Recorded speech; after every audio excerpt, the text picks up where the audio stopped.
नमस्कार बच्चों। इस वीडियो लेक्चर में आज बात करते हैं कि व्हाट इज़ सी लैंग्वेज। तो हम आपको बता दें कि जो है सी लैंग्वेज जो है डेवलप हुआ है एल्गोल, BCPL एंड बी के कंबाइंड रिसर्च से। ठीक है, तो इसमें जो है सी एक जो है स्ट्रक्चर प्रोग्रामिंग लैंग्वेज है जिसका एक स्पेसिफिक फॉर्मेट होता है और यह जो है high level and low level दोनों लेवल पर वर्क करता है, इसलिए जो है इसको बोलते हैं मिडिल लेवल लैंग्वेज। ठीक है, और इसका जो रिसर्चर है डेनिस रिची है, 1972 में किया था। तो आइए देखते हैं what is C language. C is a structured programming language developed by a man named Dennis Ritchie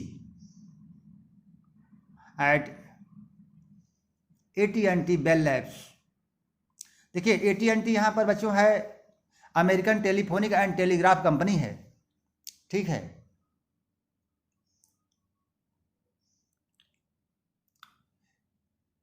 USA, United state of America.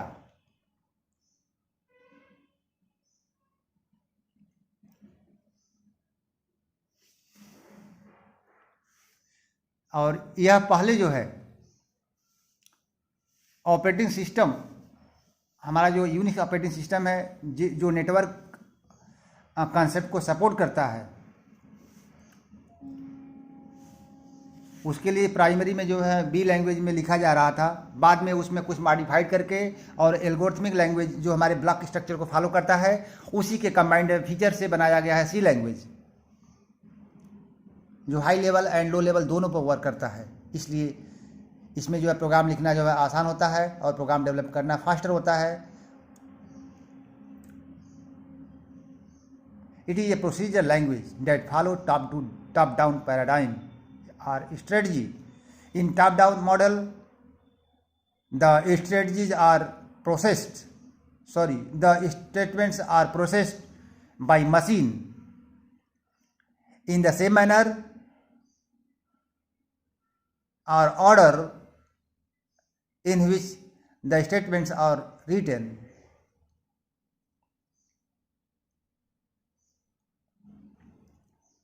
In which the program statements are written. जिस तरह से हम लोग इंग्लिश लिखते हैं और top to down left to right पढ़ते जाते हैं, उसी तरह से हमारा जो जनरली हमारा जो सी प्रोग्राम के स्टेटमेंट्स हैं, मशीन जो है प्रोसीजरल लैंग्वेज में टॉप टू बॉटम क्या करता है उसको प्रोसेस करता है टॉप टू बॉटम, एंड जो है वन लाइन बाय लाइन में जो है लेफ्ट टू राइट प्रोसेस करता है। It is similar to English language. ठीक है, तो इसको आप जो है नोट कर लेना। आगे चलते हैं। देखिए हमारा जो सी लैंग्वेज का डेवलपमेंट है एल्गोल से आया है। एल्गोल जो है 1960 में डेवलप हुआ था। ठीक है बच्चों, जो हमारा जो ब्लॉक एल्गोल का ही जो है ब्लॉक स्ट्रक्चर जो है सी लैंग्वेज फॉलो करता है, इसलिए इसको बोलते हैं structure programming. Any person who has little bit of English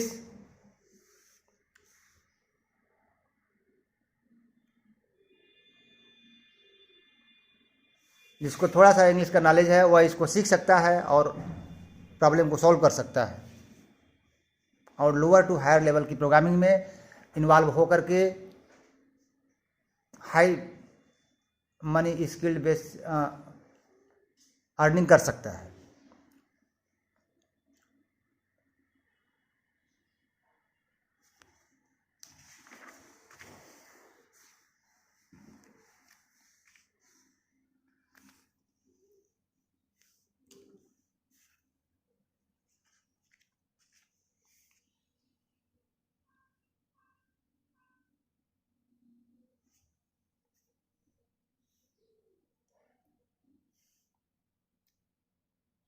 learning C, learning English are as follow. जिस तरह से हम देखिए इंग्लिश को कैसे लर्न करते हैं, सबसे पहले हम लोग अल्फ़ाबेट सीखते हैं अल्फ़ाबेट्स को मतलब है A to Z, small letter और कैपिटल लेटर्स। इससे हम क्या बनाते हैं? वर्ड्स बनाते हैं। कोई भी वर्ड्स डिक्शनरी में जो भी वर्ड्स बनते हैं इसी अल्फ़ाबेट से बनते हैं। एवरी लैंग्वेज है certain symbols that form meaningful words.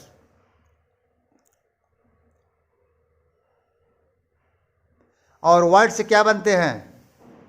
Sentence बनते हैं, और सेंटेंस से पैराग्राफ बनते हैं, और पैराग्राफ से क्या बनते हैं? पेजेस बनते हैं। ठीक है बच्चों, और पेजेस को मिलाते हैं तो हमारी बुक्स बन जाती है। उसी तरह से हम इंग्लिश की तरह जो है सी लैंग्वेज में प्रोग्राम को राइट कर सकते हैं। देखिए कैसे।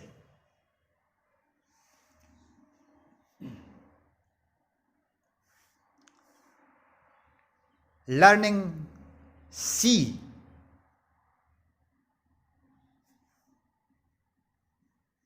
Are as follows.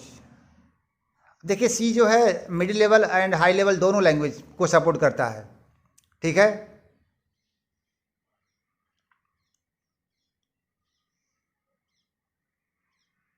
क्योंकि जिस ऑपरेटिंग सिस्टम पर हमारा प्रोग्राम रन करता है, स्टार्टिंग में जब हमारा ऑपरेटिंग सिस्टम बना था तो वह सी में ही बनाया गया था, इसीलिए जो सी को सपोर्ट करता है, और सी को मदर लैंग्वेज भी कहते हैं। आइए देखते हैं। देखिए अल्फ़ाबेट्स में क्या क्या आते हैं? A to Z आएगा, स्मॉल लेटर स्मॉल केस या कैपिटल केस। डिजिट का अर्थ है 10 डिजिट्स, 0 से लेकर के 9 तक। और स्पेशल सिंबल, जो भी सिंबल इसके अलावा बचते हैं वह आते हैं स्पेशल में आते हैं। अल्फ़ाबेट्स, डिजिट्स, स्पेशल सिंबल को हम मिला करके बोलते हैं कैरेक्टर सेट बोलते हैं। ठीक है बच्चों, इसको कहते हैं कैरेक्टर सेट या सी कैरेक्टर सेट। इसी से मिलाकर क्या बनते हैं?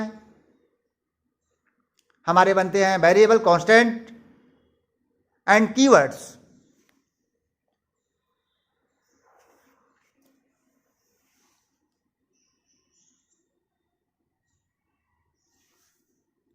Variable, constant and keywords. ठीक है,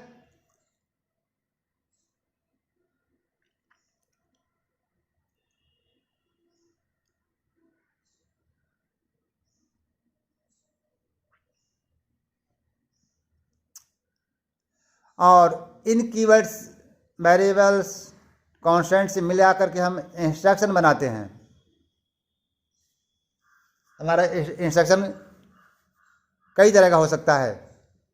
डिक्लेरेटिव हो सकता है, एग्जीक्यूटेबल हो सकता है, कंडीशनल हो सकता है, इटरेटिव हो सकता है। ठीक है, और इंस्ट्रक्शन से मिला करके हम क्या बनाते हैं? प्रोग्राम बनाते हैं। ठीक है, अब देखिए दोनों में इंग्लिश एंड सी प्रोग्रामिंग में एनालॉजी है, इसलिए जो है हम कह रहे थे कि इसको सीखना जो है आसान है, और उसी तरह से जैसे आपको इंग्लिश आता है।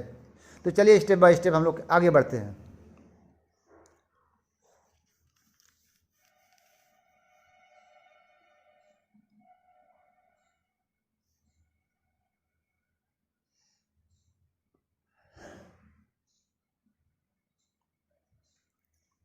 अब देखिए पहले जो है हमारा जो सी लैंग्वेज आया, बाद में उसका नाम जो है ट्रेडिशनल सी था पहले, जब डेनिस रिच ने किया था। उसके बाद KNR सी आया, उसके बाद NC सी आया, उसके बाद NC ISO सी आया, उसके बाद C99 1999 में आया। इसके बाद जो है करंट में जो सी का जो वर्जन है वह C 2011 चल रहा है। ठीक है बच्चों, चलिए आगे देखते हैं। अल्फ़ाबेट्स क्या होते हैं? अल्फ़ाबेट्स, इंग्लिश कैपिटल और small case letters are called alphabets. English में जो भी स्मॉल और कैपिटल में लेटर्स होते हैं उसको हम कहते हैं alphabets. They are 26 capital plus 26 small case letters.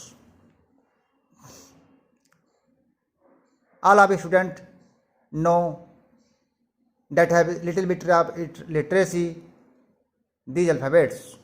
Digits means जो भी हम मैथमेटिकल प्रॉब्लम सॉल्व करने के लिए डिजिट यूज करते हैं,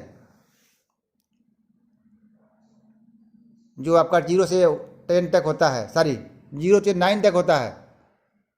लास्ट वाला 10 बाई मिस्टेक हो गया बच्चों, लास्ट जो है उसकी संख्या है। जीरो से 9 तक करेंगे तो कितना आ जाएगा? 10 आ जाएगा। ठीक है,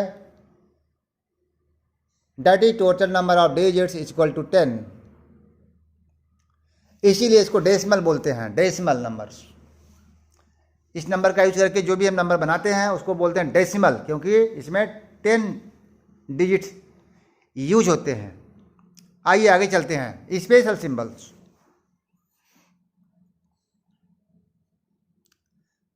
स्पेशल सिंबल में क्या आते हैं? जो भी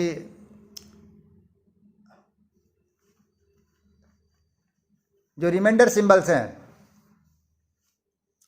अल्फ़ाबेट्स एंड डिजिट को छोड़ करके उसको कहते हैं स्पेशल सिंबल। उसके हम दूसरे वर्ड्स में कह सकते हैं, are known as special symbol, special symbols. ठीक है, फॉर एग्जाम्पल देखिए, इन अदर वर्ड्स में हम कह सकते हैं कि एक्सेप्ट डिजिट एंड अल्फ़ाबेट्स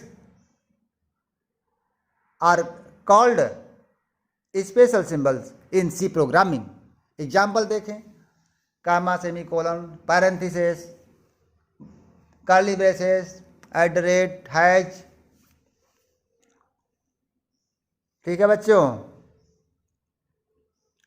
तो ये सब क्या है? स्पेशल सिंबल के एग्जाम्पल, उदाहरण है।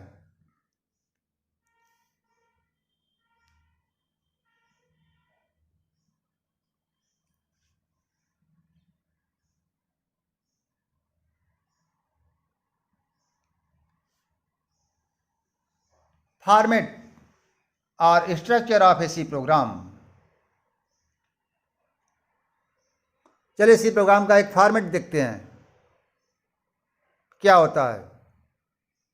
तो सबसे पहले बच्चों बात करते हैं, जैसे हम लोग का कोई कॉपी किताब बुक होता है तो उसमें क्या होता है? उसके बारे में रहता है।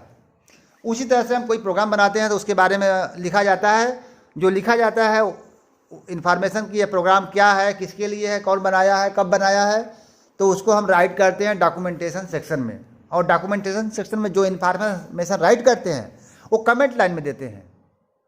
कमेंट लाइन में यहाँ पर स्लैश, डबल स्लैश का यूज करते हैं, और सिंगल लाइन के लिए, और स्लैश, स्टार, स्टार स्लैश के बीच में जो मैसेज लिखते हैं वह मल्टी लाइन कमेंट्स के लिए यूज करते हैं। यह हमारा प्रोग्रामिंग हेल्प के लिए भी करते हैं और कोड को समझने के लिए करते हैं। तो देखिए, फर्स्ट है डॉक्यूमेंटेशन सेक्शन, दूसरा है लिंक सेक्शन। जैसे हम लोग हेडर फाइल का यूज करते हैं, आप देखिएगा जब हम कुछ हम प्रोग्राम जो बनाते हैं ना, उसमें हम कुछ पहले डिफाइंड फंक्शन को यूज करते हैं। इसके लिए हम लोग क्या करते हैं? वो लिंक सेक्शन का यूज करते हैं, क्योंकि हमारा जो फाइल्स होता है सिस्टम पर, हार्ड डिस्क पर होता है, और उसको हम चाहते हैं कि अपने प्रोग्राम से जो करंटली राइट कर रहे हैं उसमें जो है उसके साथ लिंक कर दें, तभी हमारा जो उसमें डिफाइंड फंक्शन हमारे प्रोग्राम के साथ एक्शन करेगा। तीसरा है मैक्रो डेफिनेशन सेक्शन। चौथा है ग्लोबल वेरिएबल सेक्शन। उसके बाद आते हैं मेन फंक्शन पर आते हैं। मेन फंक्शन में दो चीज़ें होती हैं, declarative sections and executable section. तो हम प्रॉब्लम सॉल्व करने के लिए जो भी नेसेसरी चीज़ें होती है, सबसे पहले यहाँ पर मशीन में रजिस्ट्रेशन करना पड़ता है या डिक्लेयर करना पड़ता है। उसके बाद ही हम उस प्रोग्रामिंग एलिमेंट्स को यूज कर सकते हैं, अदरवाइज नहीं कर सकते। और सी में सारे प्रोग्रामिंग एलिमेंट्स सबसे पहले डिक्लेयर करेंगे, तभी उसको आप प्रोसेसिंग या यूज कर सकते हैं। इसीलिए लॉजिकली यहाँ पर दो सेक्शन हमने डिवाइड किया है, declarative section and executable section. ठीक है, डॉक्यूमेंटेशन सेक्शन, लिंक सेक्शन,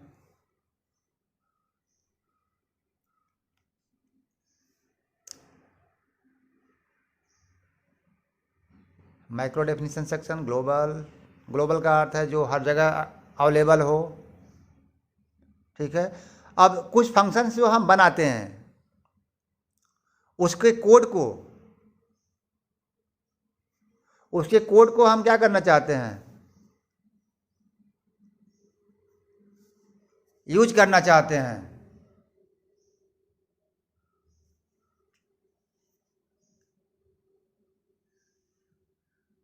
ठीक है बच्चों।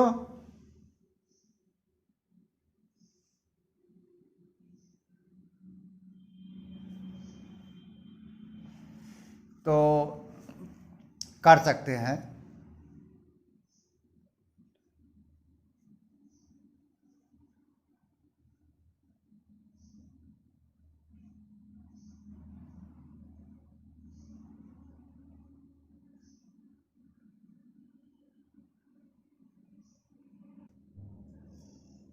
तो चलिए एक एग्जांपल देखते हैं।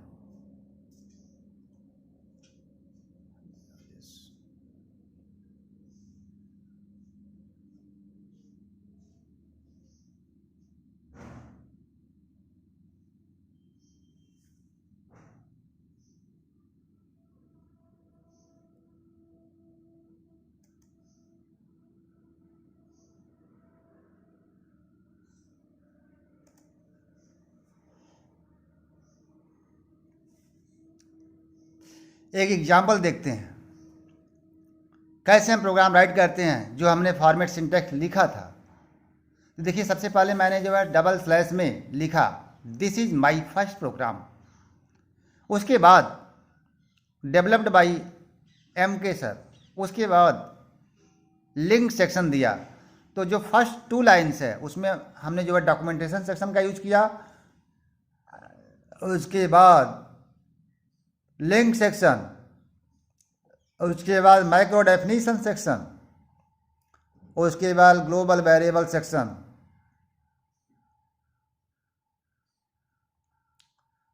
ठीक है, मैक्रो डेफिनेशन, मैक्रो हमने एक वेरिएबल बनाया। मैक्रो को देखिए कैपिटल लेटर में राइट करते हैं।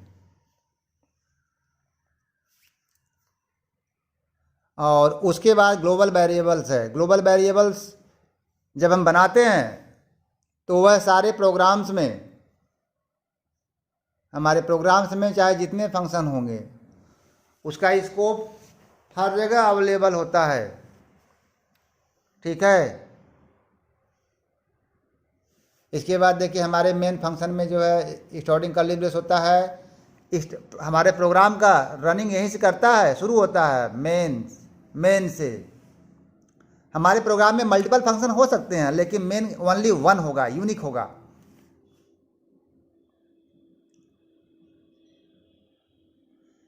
Start of main function, start of main जहाँ है उसके आगे हम कह सकते हैं execution of program start here. और एक उसके बाद डिक्लेरेटिव स्टेटमेंट, एग्जीक्यूटेबल स्टेटमेंट, उसके बाद closing curly brace. Curly brace का अर्थ है कि हमारे प्रोग्राम का टर्मिनेशन हो जाएगा और हमारा ऑपरेटिंग सिस्टम जो है इस प्रोग्राम से जो है रीलिंक हो जाएगा। ठीक है,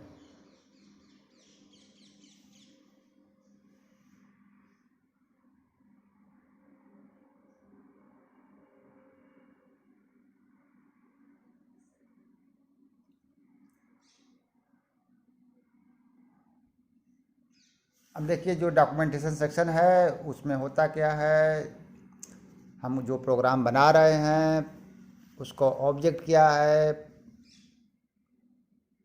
डेट कब बनाया गया, कि क्या पर्पज है, कौन बनाया, सारी चीज़ें हम उसमें मेंशन करते हैं। देखिए यहाँ पर एक स्पेलिंग मिस्टेक हो गया बच्चों। It is use for help purpose in a developer team. HIP जहाँ लिखा है बच्चों आपको समझना है कि वह हेल्प लिखा है। ठीक है, बाई मिस हो गया।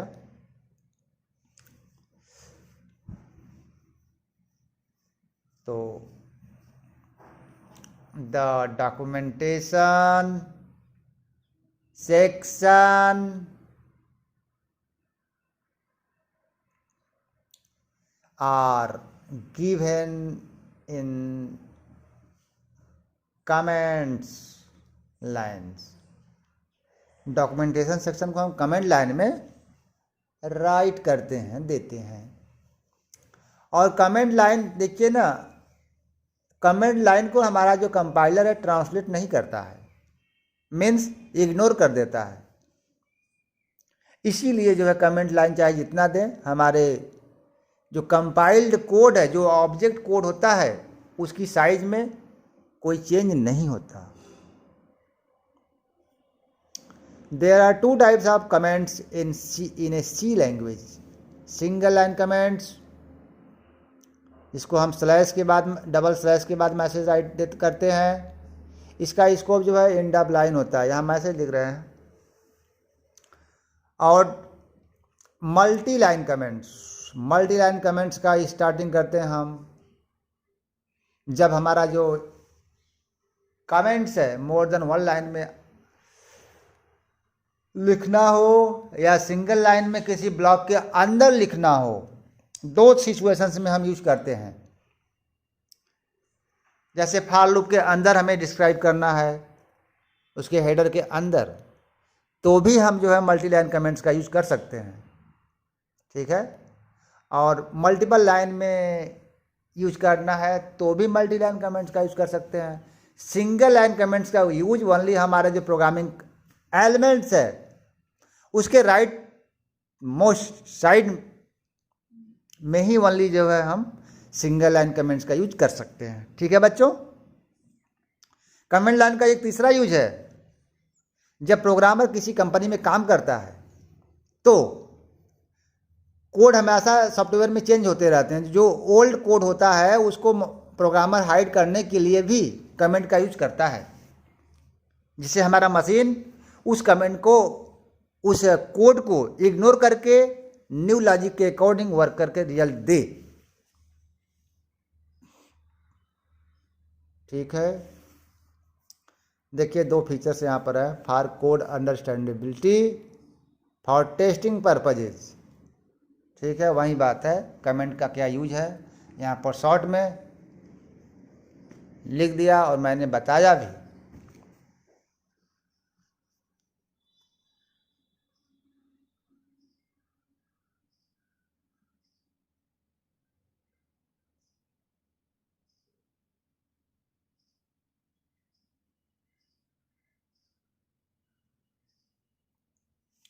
तो कोड कमेंट्स का दो तरह का यूज है, ठीक है।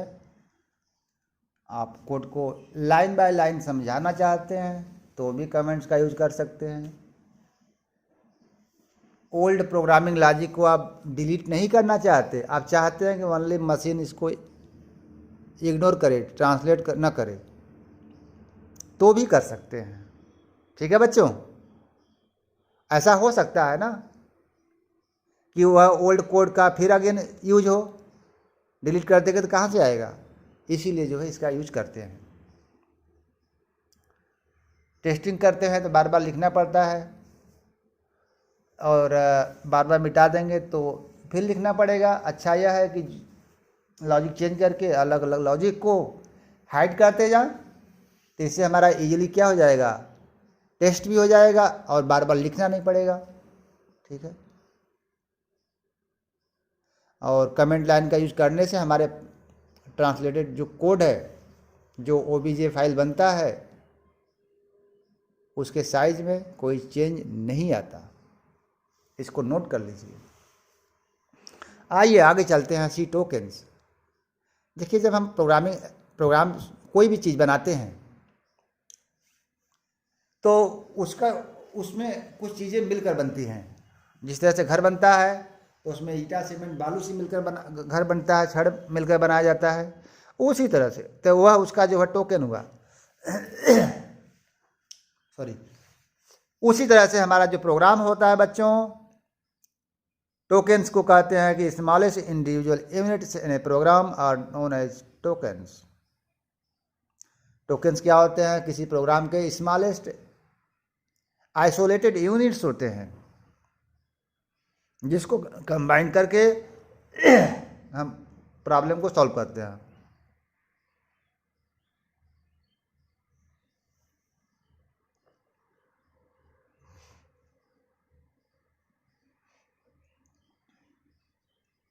तो देखिए टोकन जो है सी लैंग्वेज में 6 तरह के होते हैं, 6 types of tokens. These are as follows: identifier, constant, keywords, strings, operator,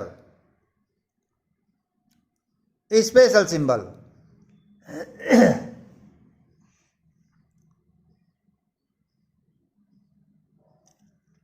special symbols, यह आपके क्या है, टोकन्स है। हमारे प्रोग्राम में आइडेंटिफायर भी होते हैं, कांस्टेंट भी होते हैं, कीवर्ड्स भी होते हैं, स्ट्रिंग भी हो सकते हैं, ऑपरेटर्स भी हो सकते हैं और स्पेशल सिंबल भी हो सकते हैं। हमारे प्रोग्राम में इसमें से एक साथ सभी भी अवेलेबल हो सकते हैं या कुछ अवेलेबल हो सकते हैं। ठीक है बच्चों, बिना इसके अवेलेबल के हमारा प्रोग्राम नहीं बन सकता।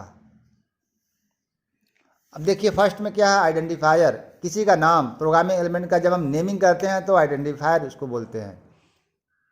कांस्टेंट, ऐसी क्वांटिटी जो चेंज नहीं होती, जैसे कोई भी डिजिट्स है, कोई भी नंबर है,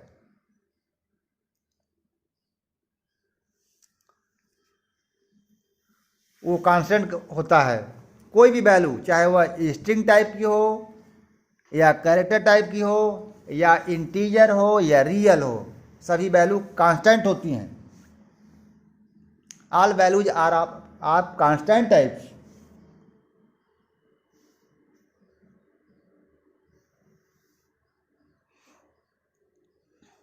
जैसे 0 1 2 3 4 5 9 9.8 जो आपका एक्सेलरेशन ग्रेविटी का एक्सेलरेशन ऑफ ग्रेविटी है, 3.14 क्या है, पाई का वैल्यू है।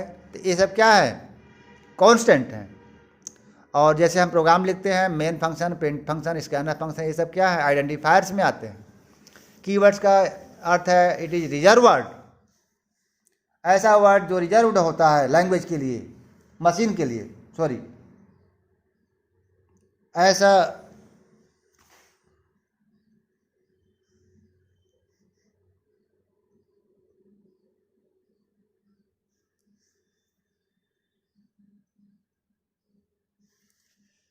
तो हमारा जो प्रोग्रामिंग लैंग्वेज है उसमें जो है वेंडर्स ने, डेवलपर ने कुछ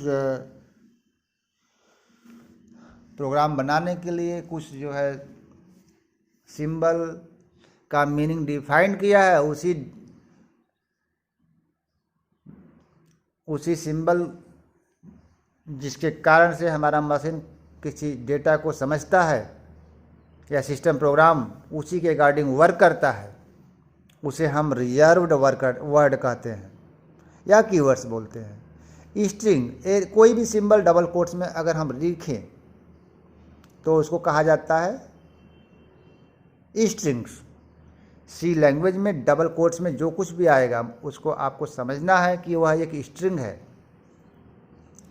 ऑपरेटर्स, ऑपरेटर जैसा आप जानते हो, इट इज एक सिंबल है जो एक्शन करता है ऑपरेंड पर। Operators are symbol that perform certain actions on operands. अब हमारे ऑपरेटर देखिए कई तरह के होते हैं, बाइनरी, टर्नरी, यूनरी। तो प्लस माइनस देखिए यूनरी एंड बाइनरी दोनों तरह का वर्क करता है। अब मल्टीप्लिकेशन डिवीजन तो मॉडुलर डिवीजन बाइनरी ऑपरेटर की तरह वर्क करता है। ठीक है बच्चों, तो यह आपका हो गया स्पेशल सिंबल्स।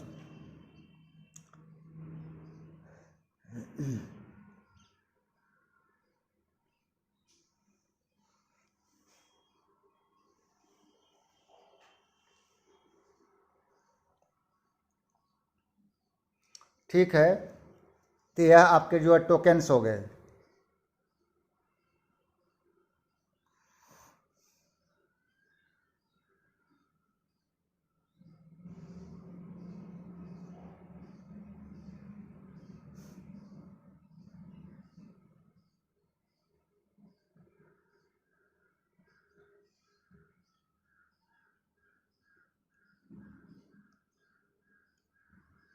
एग्जाम्पल देखें, मेन फंक्शन में हमने बनाया int एक्स वाई, एक्स की वैल्यू 10, वाई 20 असाइन किया। इंटीजर टाइप के दोनों वेरिएबल्स हैं। एक्स वाई आइडेंटिफायर हो गए, क्योंकि आइडेंटिफायर हमारा किसी वेरिएबल का नाम भी हो सकता है, कांस्टेंट का भी नाम हो सकता है, फंक्शन का भी नाम हो सकता है। तो चलिए इसमें लिख रहे हैं find total number of tokens. इस प्रोग्राम्स में कितने टोकन्स है इसको हम लोग चेक कर रहे हैं। ठीक है,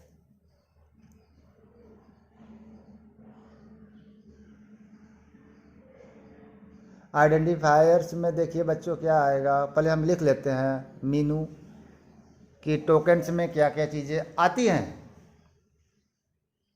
स्ट्रिंग्स, ऑपरेटर्स, स्पेशल सिंबल्स। अब देखिए लैंग्वेज में आगे चलकर बात करेंगे तो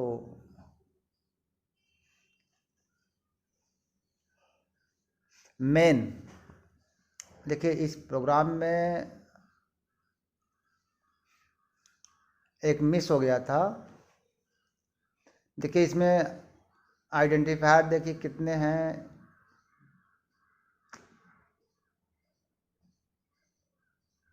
अभी उसको सुधार लिया जाएगा। Main function, printf function identifier है, उसके अलावा एक्स वाई भी आइडेंटिफायर है, आगे हम मॉडिफाइड कर लेंगे। कीवर्ड्स में देखिए क्या आ रहा है बच्चों, इंट एक कीवर्ड्स है, और कांस्टेंट कितने हैं 10 है और 20 है। तो इसको पहले रिफाइन कर देते हैं कि आइडेंटिफायर कितने हैं। एक्स वाई भी है, एक्स वाई 2 बार आया तो 2 बार लिखना पड़ेगा। एक्स वाई फिर अगेन लाइन में आया तो फिर लिखना पड़ेगा, जितनी बार आएगा। जैसे घर में एक ईटा जितनी बार यूज करते हैं उतना हम बताते हैं इतना ईटा लगा, उसी तरह से कितना आया बच्चों 8। कीवर्ड्स हो गया, कांस्टेंट काउंट कर लिया। डबल कोट्स में जो कुछ भी है उसको स्ट्रिंग बोलते हैं, तो यहाँ से स्टार्ट हो रहा है, इसको स्ट्रिंग कहते हैं। और 1, कितना स्ट्रिंग है 1, या उसको लिख दे रहे हैं एक्स डबल कोट्स में वाई इतना 1 स्ट्रिंग है। ऑपरेटर,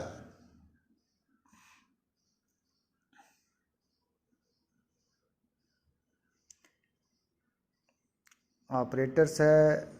अब देखिए ऑपरेटर्स में कुछ लैंग्वेज, कुछ राइटर्स कामा मतलब कामा को भी ऑपरेटर मानते हैं।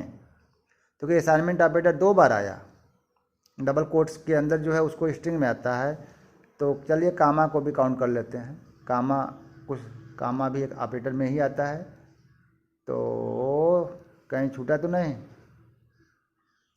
देखिए कामा ऊपर छूट गया है, एक कामा और है।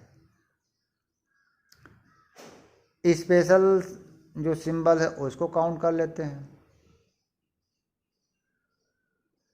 तो देखिए लेफ्ट मेन का 2 पैरेंथेसिस हो गया,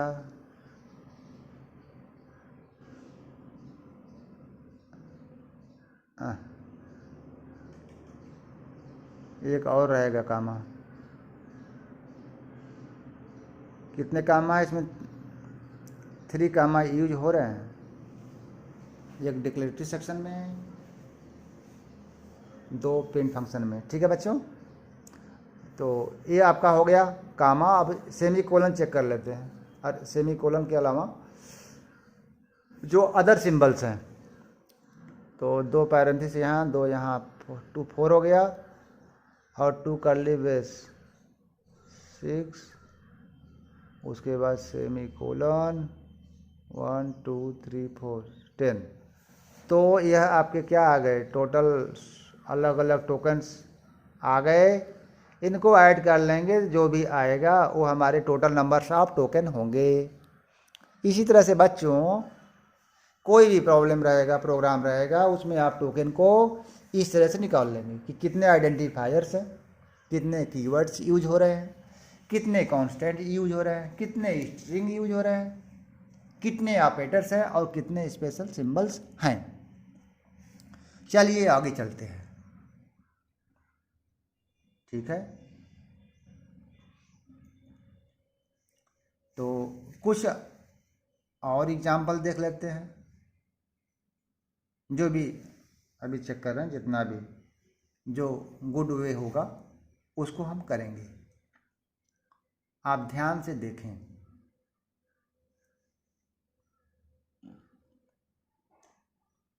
अब चलते हैं, बात करते हैं रूल्स फॉर एन आइडेंटिफायर्स। अब यहाँ पर देखिए, नाम तो लिखना जानते हैं, लेकिन अब यहाँ देखिए सी प्रोग्रामिंग में बच्चों आइडेंटिफायर बनाने के लिए कुछ रूल्स है। तो सबसे पहले हम लोग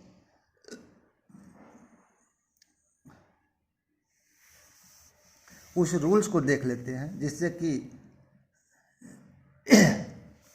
हम कोई भी नाम नेमिंग करें तो गलत सही ना करें, बल्कि जो है सही वे में किसी भी प्रोग्रामिंग एलिमेंट का नेम दें, जिससे एक मीनिंगफुल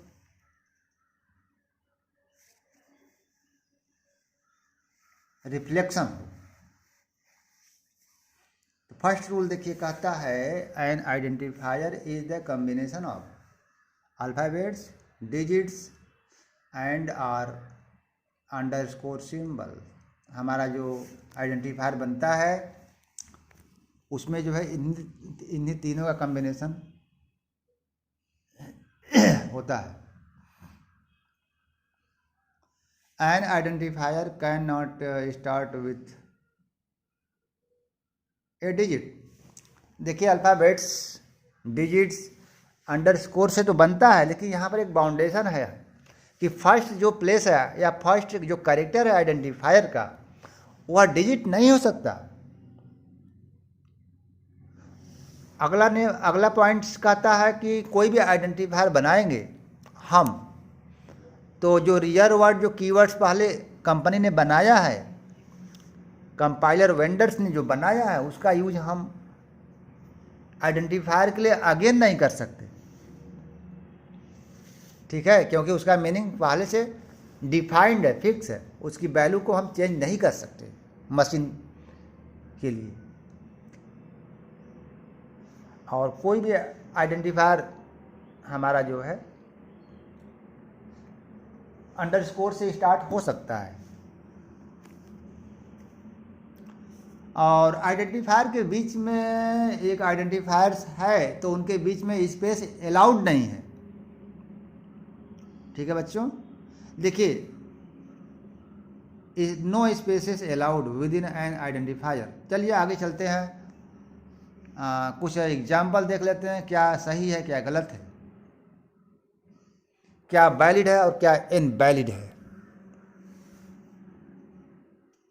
इसे देखो बच्चों, राम अंडरस्कोर राम लिखा है तो सही है, लेकिन हाइफन राम लिख दिया गया, जो माइनस मैथमेटिक्स है, जो माइनस सिंबल होता है, उसको जब सी प्रोग्रामिंग में, जब लैंग्वेज में यूज करते हैं तो उसको बोलते हैं हाइफन। अंडरस्कोर बेस पर होता है लाइन, और जो हाइफन होता है बच्चों, वह जो है उसका जो एकदम बीच में होता है, अपर line and top and bottom के एकदम मिडिल में होता है हाइफन, इसकी पहचान है। हम टू वर्ड्स को जोड़ से ऐड कर सकते हैं अंडरस्कोर के थ्रू, इससे हमारा जो वर्ड्स होता है, आइडेंटिफायर्स होता है, रीडेबल फॉर्म में रहता है। और हाइफन लगा करके हम वर्ड्स को, किसी भी आइडेंटिफायर्स को राइट नहीं कर सकते। देखिए, राम 1 करेक्ट है, लेकिन 1 राम इनकरेक्ट है, क्योंकि डिजिट्स फर्स्ट प्लेस पर है, और रूल कहता है कि इस डिजिट फर्स्ट प्लेस पर अलाउड नहीं है, इसीलिए हम राइट कर देंगे, लेकिन कंपाइलर आपको वार्न कर देगा। और देखिए आगे लिखा है राम 12 करेक्ट है, लेकिन राम 1 स्पेस के बाद 2 है तो वह रॉन्ग है, क्योंकि आइडेंटिफायर के बीच में स्पेस अलाउड नहीं है।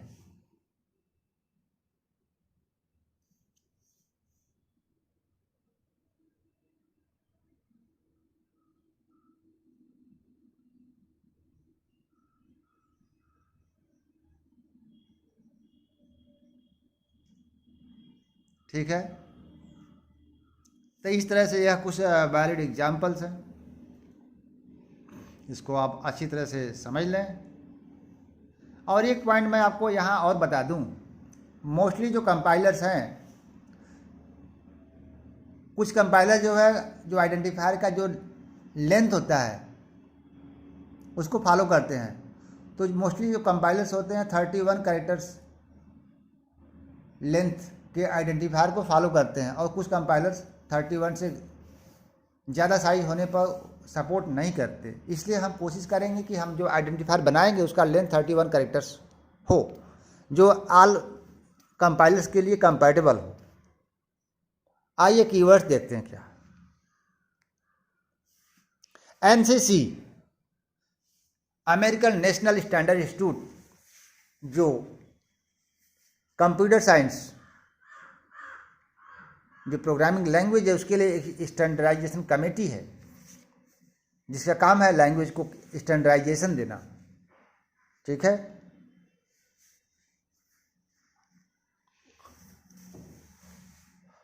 तो एनसीसी के regarding their are 32 keywords.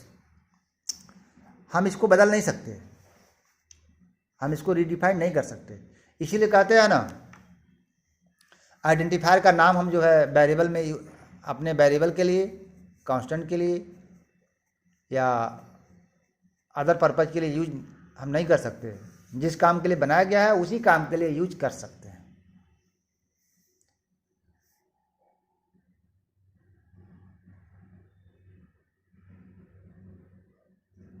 Compiler design, it has fixed meaning defined to the compiler at the time of design। कुछ एग्जाम्पल बच्चों लिख दे रहे हैं, जैसे कि कैर है, कैर हम यूज करते हैं कैरेक्टर रीड करने के लिए, कैरेक्टर डिस्प्ले करने के लिए। फ्लोट का यूज करते हैं रियल नंबर कैलकुलेशन, ऐसा नंबर जिसमें डेसिमल पॉइंट आ रहा है उसको हम फ्लोटिंग टाइप वैल्यू बोलते हैं। यह डेसिमल पॉइंट के 6 डिजिट तक कैलकुलेशन करता है, जो 16 बिट के कंपाइलर होते हैं। और जो 32 बिट से कंपाइलर है वह जो है आपका जो है 11 प्लेसेस तक कंप्यूटेशन करता है।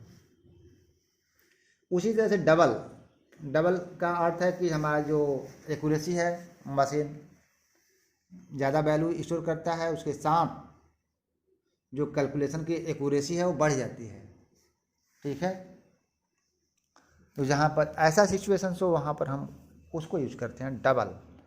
उसी तरह से ऑटो है, एक्सटर्न है, और भी रियल वर्ड यूज करते हैं। चलिए बच्चों आगे बात करते हैं वेरिएबल्स एंड कांस्टेंट क्या है।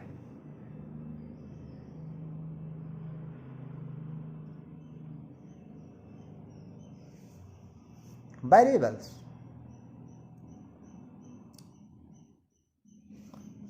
Variable means that the quantity that may vary throughout the program। Specific time में वेरिएबल की जो वैल्यू होती है वो चेंजेबल होती है, और इसी के कंट्रावर्सी कांस्टेंट की होती है।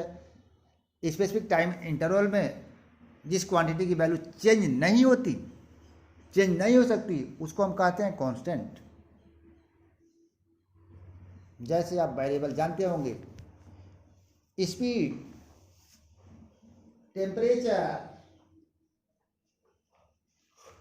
ये सब वेरिएबल्स हैं। जब हम चलते हैं तो हमारा स्पीड बढ़ता रहता है, घटता रहता है।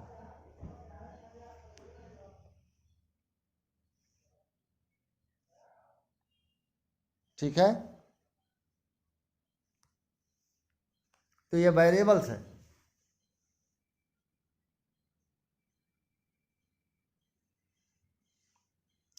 Constant means that an identifiers that have fixed value throughout a program। एक प्रोग्राम में जिस आइडेंटिफायर की वैल्यू फिक्स होती है उसे हम कहते हैं कांस्टेंट, और एक प्रोग्राम में जिस आइडेंटिफायर की वैल्यू चेंज हो सकती है उसे हम कहते हैं वेरिएबल। यहाँ पर टाइम टू टाइम हमारा वैल्यू चेंजेबल होता है।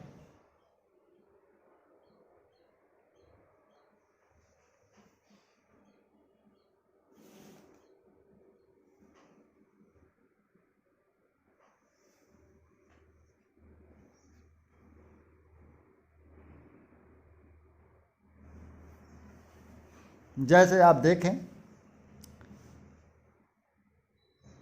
गुरुत्वीय त्वरण ग्रेविटेशनल एक्सेलरेशन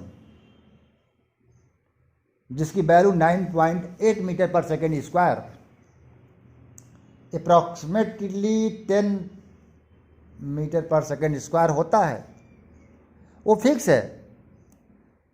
पृथ्वी का मास, द्रव्यमान, जो आपका अप्रॉक्सीमेटली देखना पड़ेगा, लेकिन हमको जहाँ तक लग रहा है 6.24 इंटू 10⁻24 किलोग्राम होता है। इसी तरह से और भी एग्जाम्पल्स हैं, जैसे distance from moon to earth, distance from moon to sun, distance from earth and sun are fixed.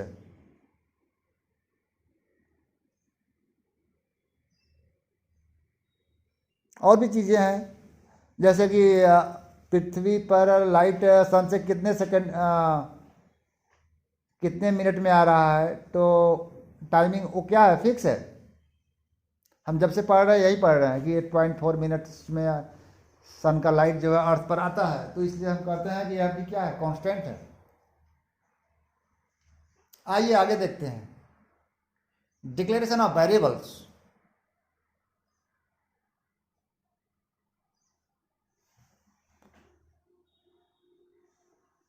Declaration of variables, जैसा मैंने स्टार्टिंग में ही कहा, हम प्रॉब्लम सॉल्व करने के लिए जो भी प्रोग्रामिंग एलिमेंट्स यूज करते हैं उस एलिमेंट्स को सबसे पहले हमें डिक्लेयर करना पड़ता है। जब डिक्लेयर करते हैं तो हमारा मशीन क्या करता है, उनके लिए मेमोरी स्पेस क्रिएट करता है, और मेमोरी स्पेस क्रिएट करता है और उस मेमोरी सेल्स पर ऑपरेशन भी रिजर्व कर देता है कि इस पर क्या क्या ऑपरेशन पॉसिबल होगा, जिससे कोई भी ऑपरेटर या प्रोग्राम कर सकता है। उसके बियॉन्ड उस पर हम कोई ऑपरेशन अप्लाई करेंगे तो नहीं मशीन अलाउ करेगा, ठीक है। तो इसलिए उसको बोलते हैं variable.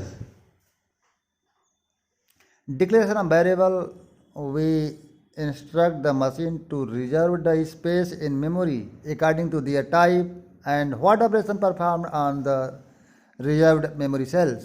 By default, the variable declaration reserved spaces in RAM in accordance to auto storage classes. हम कोई भी वेरिएबल बाय डिफ़ॉल्ट जो हम डिक्लेयर करते हैं उसको मेमोरी रैम में मिलता है, रैंडम एक्सेस मेमोरी, जिसको हम नॉर्मली मेमोरी बोलते हैं।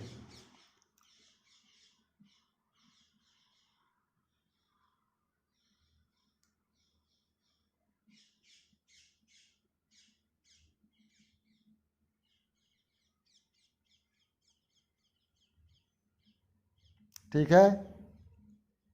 और जो मेमोरी सेल होता है बाय डिफ़ॉल्ट उसकी वैल्यू क्या होती है, कुछ होती है जिसे रैंडम वैल्यू या अननोन या गार्बेज वैल्यू कहते हैं। आइए सिंटैक्स देखते हैं कैसे वेरिएबल डिक्लेयर करते हैं। डेटा टाइप,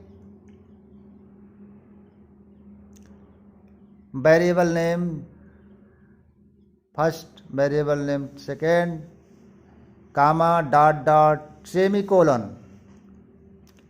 जैसा कि सी का रूल्स है, every statement in C programs are terminated by सेमीकोलन्स।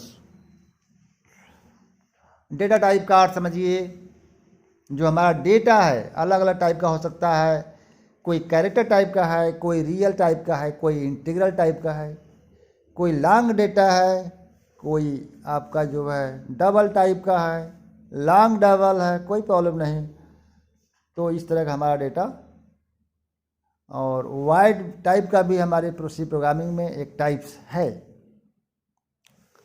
तो वाइड मीन्स होता है नथिंग, जेनरिक टाइप का। तो ये हमारे जो है डेटा टाइप्स हैं। अब वेरिएबल का नाम, जैसे हम बना रहे हैं कैरेक्टर टाइप का वेरिएबल, कैरेक्टर टाइप का, जिसका नाम है CH। 2 कैरेक्टर टाइप का वेरिएबल बनाना है तो CH1 CH2 कर दिया। रियल टाइप का वेरिएबल बनाना है तो F लिख दिया। 2 रियल टाइप की वेरिएबल को डिक्लेयर करना है तो फ्लोट F1, किसी को F1 मान दिया, दूसरे को F2 मान दिया। डबल टाइप का वेरिएबल बनाना, डबल डेटा टाइप यूज करेंगे, डबल वेरिएबल का नाम मैंने D मान दिया। 3 डबल टाइप के वेरिएबल बनाना है तो D1 D2 D3 कर लिया। और ये ध्यान देना है कि every statements are terminated by semicolon. जैसे एक स्टेटमेंट हमारा पूरा होता है, हमें सेमीकोलन लगाना मस्ट है। सेमीकोलन लग जाएगा तो मशीन समझता है कि अब दूसरा स्टेटमेंट स्टार्ट हो रहा है। ठीक है, आगे चलते हैं। वेरिएबल तो बनाया, अब हम चाहते हैं कि उसकी कुछ इनिशियल वैल्यू दें, तो दे सकते हैं।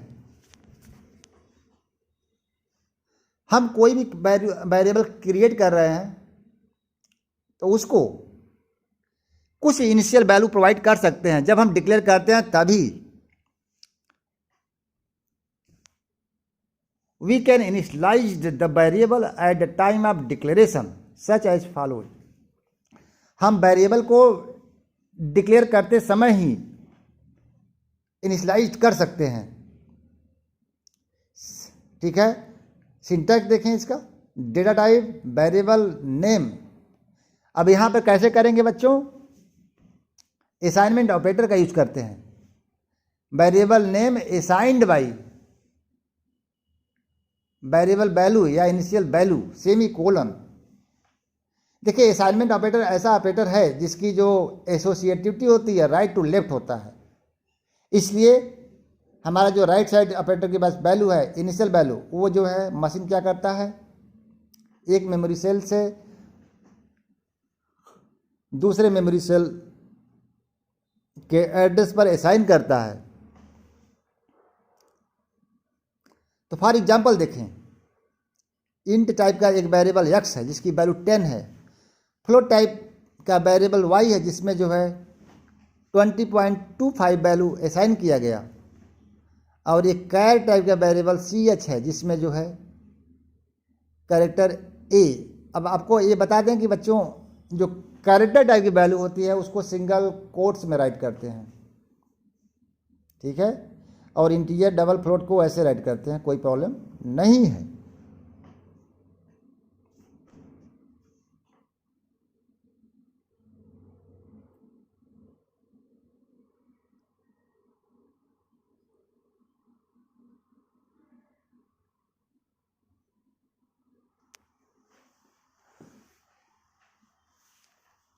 चलिए आगे चलते हैं।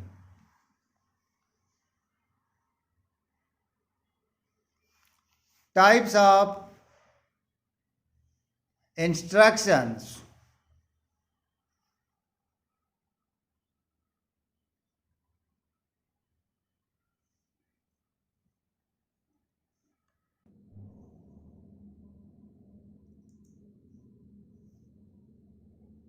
ठीक है, तो टाइप्स ऑफ इंस्ट्रक्शन।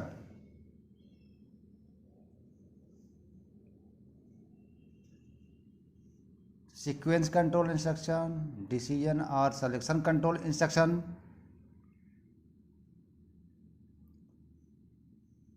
रेपिटेशन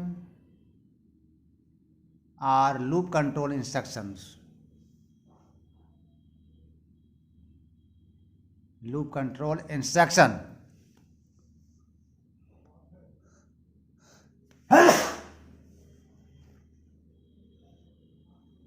ठीक है बच्चों, और केस कंट्रोल इंस्ट्रक्शन में लिख सकते हैं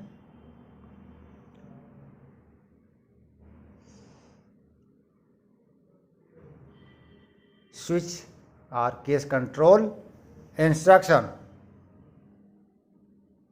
दोनों नाम है, स्विच और केस कंट्रोल या स्विच केस डिफॉल्ट इंस्ट्रक्शन। अब देखिए सीक्वेंस कंट्रोल के अकॉर्डिंग मशीन क्या करता है, जिस ऑर्डर में हम स्टेटमेंट राइट करते हैं उसी ऑर्डर में कंट्रोल करता है।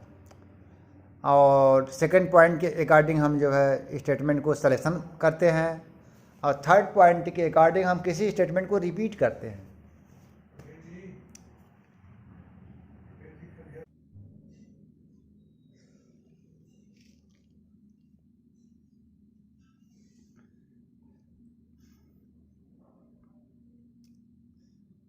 फर्स्ट सीक्वेंस कंट्रोल इंस्ट्रक्शन को डिस्क्राइब कर लेते हैं।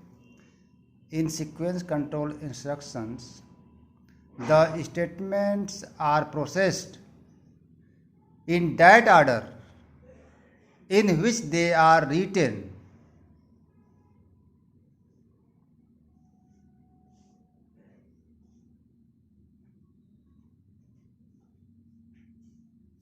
ठीक है।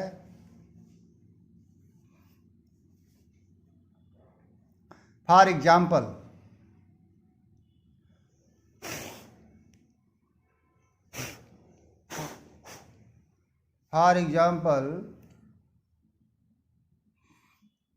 मेन फंक्शन में क्या है, x एक वेरिएबल्स है, इनिशियलाइज्ड वेरिएबल, और y एंड z क्या है, डिक्लेयर्ड वेरिएबल है। y में x की वैल्यू असाइन किया गया, और जब y में वैल्यू आ गया उसके बाद y की वैल्यू को z में असाइन कर दिया गया। अब देखिए आपका जो मशीन है टॉप टू बॉटम का अर्थ यही है कि मेन में जैसे एंट्री होगी तो टॉप टू बॉटम पैराडाइम को फॉलो करता है, स्टेटमेंट बाय स्टेटमेंट। ठीक है बच्चों, अगर हम प्रोग्राम जो है 2 डायमेंशन में राइट कर रहे हैं तब, ठीक है, जो हमारा बोर्ड होता है ब्लैक बोर्ड या वाइट बोर्ड या ग्रीन बोर्ड, या 2 डायमेंशन होता है, और हम जो देखते हैं वो भी 2 डायमेंशन होता है, इसलिए इस पर समझना, लिखना, रिप्रेजेंट करना आसान होता है।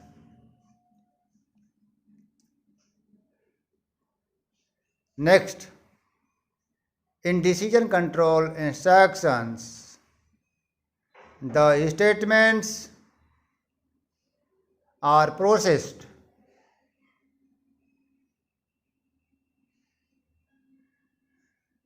कंडीशनली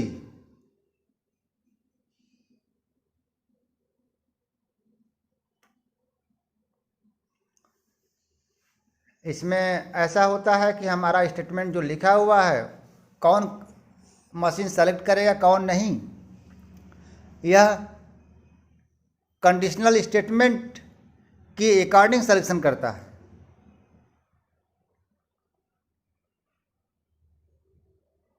जैसे हमने एक नंबर लिया n 10, यदि अब कंडीशन लगा रहे हैं n इज इक्वल टू 10,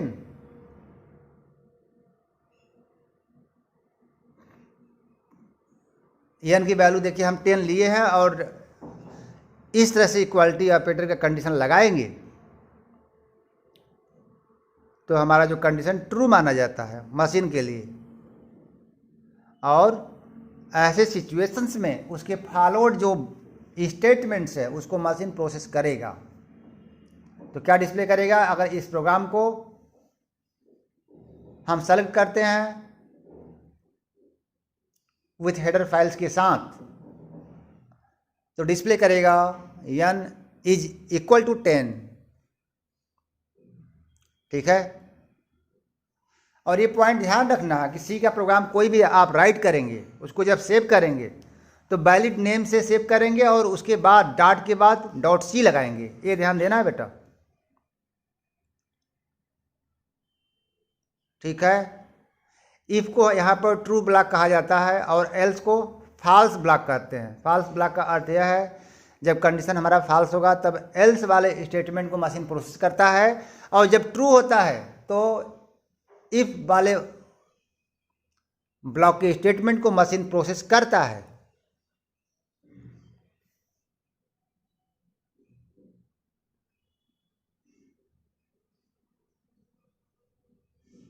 ठीक है, तो यह आपका हो गया डिसीजन कंट्रोल इंस्ट्रक्शन। अब इसके बाद फिर आइए देखते हैं कौन सा जो है आपको बता दें जिससे कि आपको चीज़ें समझना आसान हो जाए। ठीक है बच्चों, तो ठीक है, आइए स्टार्ट करते हैं। फॉर्मेटेड आईओ फंक्शंस, क्योंकि हम देख रहे थे कि प्रिंटफ स्कैनर फंक्शन को मैंने पढ़ाया नहीं, लेकिन यह बार बार फ्रिक्वेंटली यूज हो रहा है, इसलिए सबसे पहले हम बात करते हैं फॉर्मेटेड इनपुट और आउटपुट फंक्शन। सबसे पहले स्टार्ट करते हैं फॉर्मेटेड प्रिंटफ फंक्शन।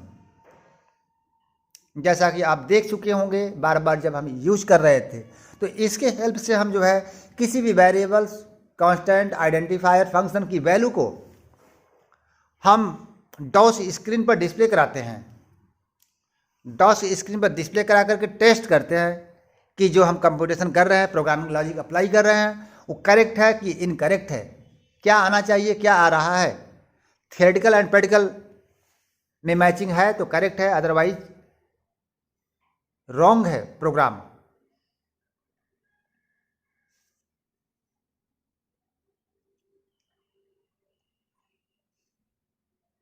देखिए क्या लिखा है मैंने, we can use printf function to display the variables, constant, function value in formatted way on the output device such as screen या monitor, LCD, TFT जो भी है उस पर, उस स्क्रीन पर शो करेगा। हमारा स्क्रीन डास भी हो सकता है और डास विंडो भी हो सकता है, डास भी हो सकता है और विंडो भी हो सकता है, जो हमारा डेटा शो करेगा।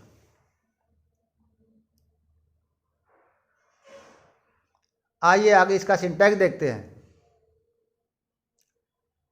प्रिंटफ डबल को राउंड ब्रैकेट के अंदर, जो राउंड ब्रैकेट है उसको सी लैंग्वेज में पैरेंथेसिस कहते हैं। पैरेंथेसिस के इनसाइड देखिए लिखा है डबल कोट्स के अंदर फॉर्मेटेड स्ट्रिंग, डबल कोट्स, इसके बाद स्क्वायर ब्रैकेट के अंदर कामा लगाया गया है, इसके बाद वेरिएबल लिस्ट है। ऑप्शन जो देखिए स्क्वायर जो ब्रैकेट लगाया गया है उसका अर्थ है ऑप्शनल।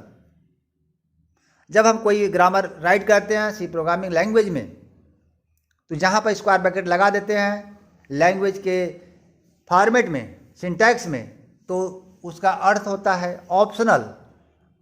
उसको हम डिस्कार्ड कर सकते हैं, कभी कभी यूज कर सकते हैं, कभी कभी यूज नहीं कर सकते, जैसी रिक्वायरमेंट होगी। आइए देखिए फॉर्मेट स्ट्रिंग में जो है कुछ फॉर्मेट स्पेसिफायर्स यूज करते हैं। तो सबसे पहले हम बात कर रहे हैं %C display characters variable value. जब हमें किसी कैरेक्टर की वैल्यू को डिस्प्ले करना है तब हम क्या करते हैं, %C यूज करते हैं। और जब इंटीजर वैल्यू डिस्प्ले करना है या यूज करना है तो %D, D for decimal, decimal number system जो भी है।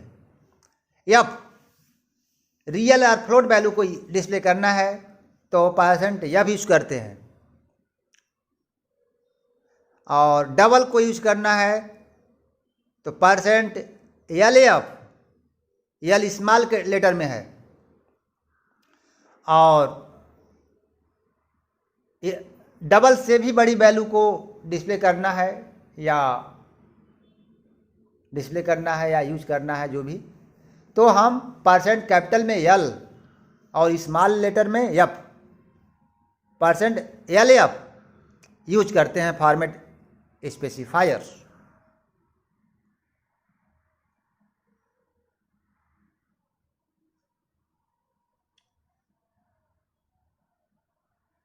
आगे देखते हैं %O, ऑक्टल नंबर के लिए हम %O यूज करते हैं। ठीक है बच्चों। और %0x या x हेक्साडेसिमल वैल्यू के लिए यूज करते हैं।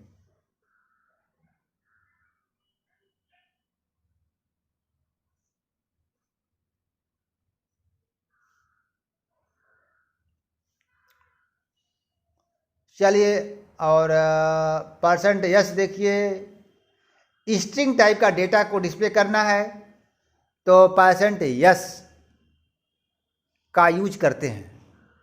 ठीक है बच्चों, तो चलिए एग्जाम्पल देखते हैं। फॉर एग्जाम्पल,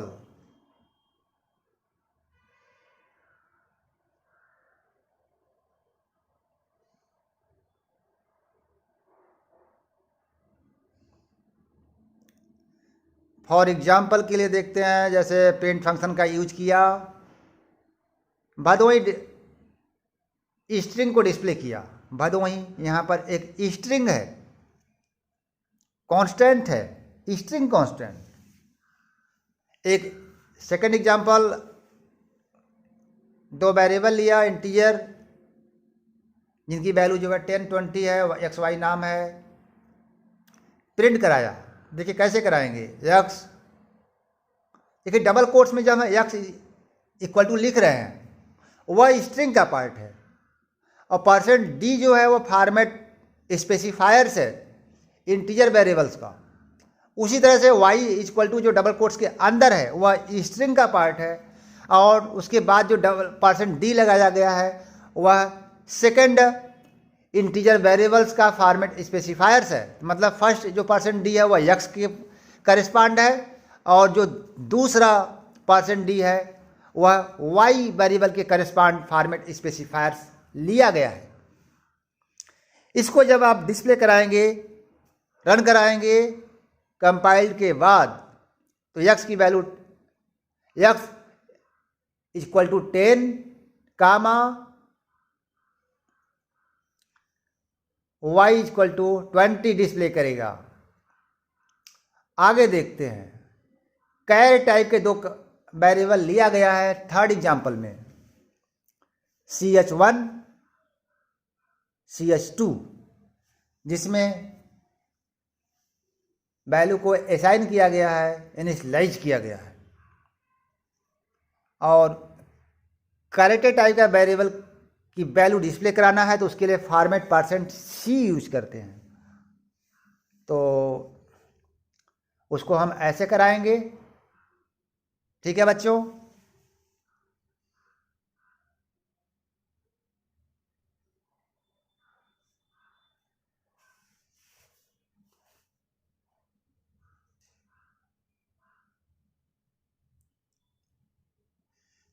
आइए देखते हैं data input function, formatted input function के बारे में अब बात करते हैं, जिनका नाम है स्कैनर। अगर आप चाहते हैं कि हम जो आइडेंटिफायर बना रहे हैं उसमें वैल्यू कीबोर्ड डिवाइस से लें, तो उसके लिए हम स्कैनर फंक्शन का यूज करके उसमें वैल्यू को हम ले सकते हैं। ठीक है, तो कीबोर्ड डिवाइस से हेल्प से हम वैल्यू जो है प्रोग्राम में रन टाइम जो है प्रोवाइड कर सकते हैं। रन टाइम वैल्यू कीबोर्ड से लेना है तो ऐसे सिचुएशंस में हम स्कैनर फंक्शन का यूज करके इस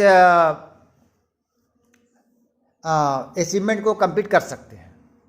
the general syntax is scanner double quotes के अंदर पैरेंथेसिस में फॉर्मेट स्पेसिफायर्स लिखते हैं, उसके बाद डबल कोट्स के बाद कामा, लिस्ट नहीं एड्रेस लिस्ट ऑफ वेरिएबल्स, या %, सिंबल लगा देते हैं। एड्रेस के लिए सिंबल यहाँ यूज होता है, जो इंग्लिश का एंड यूज करते हैं। इसको बोलते हैं %, AMPERSAND, इसका एक स्पेलिंग वर्ड है। वेरिएबल नेम से पहले इसको लगाते हैं तो इसका मीनिंग होता है address to the variables. For example देखें, अगर हमें कीबोर्ड से डेटा रीड करना है इंटीजर टाइप का, तो सबसे पहले हमें डिक्लेयर करना पड़ेगा। x एंड y मान ले रहे हैं, x y में हमें इंटीजर टाइप की वैल्यू को रीड करना है तो कैसे लिखेंगे? देखिए, स्कैन ऑफ परसेंट डी, दो वेरिएबल्स है तो फॉर्मेट कितनी बार लगाएंगे? 2 times. Percent d double quotes के अंदर comma, address to x comma address to y. First variable जब मशीन कीबोर्ड से स्कैन करेगा कीबोर्ड के टेम्पोररी बफर से तो उसको एक्स के एड्रेस पर असाइन करेगा और सेकंड वैल्यू जो है वाई के एड्रेस पर असाइन करेगा। नेक्स्ट एग्जांपल, एक वेरिएबल कैरेक्टर टाइप का ले रहे हैं, दूसरा फ्लोट या रियल टाइप का, तो उसके लिए देखिए कैसे इसका फंक्शन यूज करेंगे बच्चों। %C %F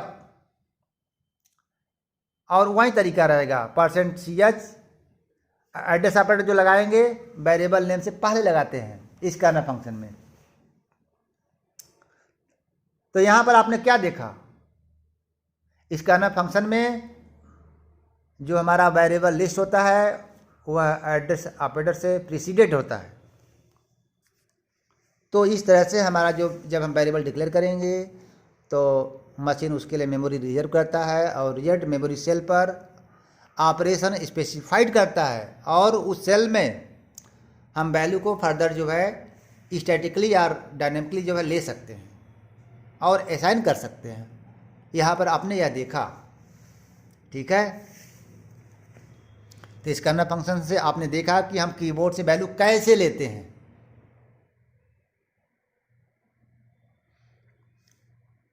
चलिए आगे एक सिंपल एग्जाम्पल देखते हैं। या अब देखिए, हम आगे देख रहे हैं बच्चों कि हम जब प्रॉब्लम सॉल्व कर रहे हैं तो उसमें कुछ मैथमेटिकल फार्मूले भी यूज होंगे। तो इसके लिए हम लोग अभी पढ़ लेते हैं अलजेब्रिक एंड सी एक्सप्रेशन। तो देखिए, जो मैथमेटिक्स में जो हम फार्मूला लिख रहे हैं वो हमारे क्या होते हैं? अलजेब्रिक एक्सप्रेशन होते हैं, ठीक है। तो अलजेब्रिक एक्सप्रेशन और जो हमारा सी लैंग्वेज का एक्सप्रेशन है इसमें माइन्यूट वेरिएशंस है, इसलिए यहाँ पर हम लोग इसको इलस्ट्रेट करके समझ लेते हैं क्या क्या वेरिएशंस है।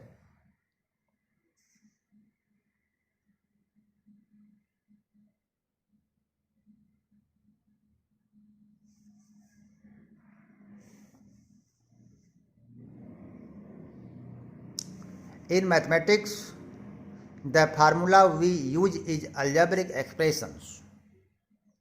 जैसे हमने लिखा y असाइनमेंट बाई mx+c, आप जानते होंगे y असाइनमेंट mx+c क्या है? Equation of straight line,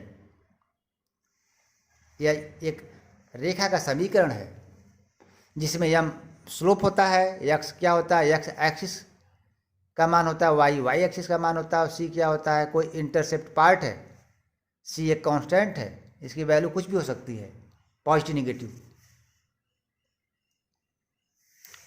in C expression plus minus are same, but जहाँ पर डॉट होता है वहाँ पर एस्टेरिस्क अप्लाई करते हैं और जहाँ पर डिवीजन होता है बच्चों वहाँ पर स्लैश अप्लाई करते हैं। और मैथमेटिक्स में डिवीजन के लिए डिवाइड करने वाला ऑपरेटर आप लगाते हो, बटा वाला लगाते हो, लेकिन यहाँ पर बच्चों ध्यान देना है कि जहाँ डिवाइड करना है वहाँ पर आप स्लैश ऑपरेटर का यूज करेंगे, /SLESS सिंबल, ठीक है। एक्सप्रेशन जो ले रहे थे उसको थोड़ा चेंज कर दे रहे हैं। क्यों चेंज कर रहे हैं बच्चों? जिससे कि हम जो है डिवीजन ऑपरेशन को भी इस फार्मूले में इम्प्लीमेंट कर लें, इसीलिए मैंने चेंज किया। अलजेब्रिक एक्सप्रेशन यह है, देखिए mx लिखा है जहाँ इसका अर्थ क्या है? m में x का मल्टीप्लिकेशन है और cx में जहाँ है वहाँ क्या है? c multiplied x। तो इसको देखिए c फार्म में कैसे चेंज कर रहे हैं, c एक्सप्रेशन में कैसे राइट कर रहे हैं? m मल्टीप्लाई x, जैसा कि आपको मैंने अभी बताया जस्ट पहले कि मल्टीप्लिकेशन के लिए सी लैंग्वेज में एस्टेरिस्क सिंबल यूज करते हैं जो स्टार की तरह होता है। तो जो अलजेब्रिक एक्सप्रेशन है इस तरह से हम ग्रुपिंग करेंगे पहले, तो राउंड ग्रुपिंग करने के लिए बच्चों हम पैरेंथेसिस का यूज करते हैं। इसके बाद पूरे ग्रुपिंग होने से वह एक यूनिट में कन्वर्ट हो जाता है। उसके बाद उसको CX+D के पूरे वैल्यू से भाग दे रहे हैं, इसलिए जो है इसको एक पैरेंथेसिस में यूज करके तब डिवाइड कर रहे हैं। उसके बाद सेमीकोलन लगाते हैं, क्योंकि आप जानते हो कि सी लैंग्वेज में क्या होता है बच्चों, एवरी स्टेटमेंट्स आर इंडेड और टर्मिनेटेड बाई सेमीकोलन। सेमीकोलन से क्या होता है, हमारा जो है स्टेटमेंट कंप्लीट होता है। और किसी स्टेटमेंट को हम सिंगल लाइन या मल्टी लाइन में लिख सकते हैं, कोई प्रॉब्लम नहीं है हमारे लिए, सॉरी मशीन के लिए कोई प्रॉब्लम नहीं है, लेकिन ह्यूमन को, प्रोग्रामर को समझने के लिए प्रॉब्लम है। क्योंकि देखिए हमारा जो कंप्यूटर डिवाइस होता है, आउटपुट स्क्रीन होता है, उसका विड्थ तो फिक्स होता है ना। अगर एक ही लाइन में हम कोई लेंथी प्रोग्राम लिख देंगे तो हमें स्क्रीन को बार बार लेफ्ट राइट करना पड़ता है, ठीक है। और इसी से बचने के लिए हमारा जो स्क्रीन है, बोर्ड है, ग्रीन बोर्ड है या व्हाइट बोर्ड या ब्लैक बोर्ड, वह 2 डायमेंशन होता है। इसलिए हम जो है प्रोग्राम लिखते समय भी हम 2 डायमेंशनल जो है कन्वेंशन को फॉलो करते हैं, जिससे हमारा स्क्रीन पर क्या हो, अधिक से अधिक कंटेंट आ जाए, जिससे हम प्रॉब्लम को अच्छे से समझें। बार बार हमें जो है टॉप डाउन न करना पड़े, लेफ्ट राइट न करना पड़े। आइए आगे देखते हैं डिसीजन कंट्रोल इंस्ट्रक्शंस। अब देखिए डिसीजन कंट्रोल इंस्ट्रक्शन में यहाँ पर 3 टाइप के स्टेटमेंट हैं generally, if statement, if else, case control statements, ठीक है। तो सबसे पहले बच्चों हम बात करते हैं इफ स्टेटमेंट क्या होता है, कैसे हम जो है इसका डिसीजन लेते हैं।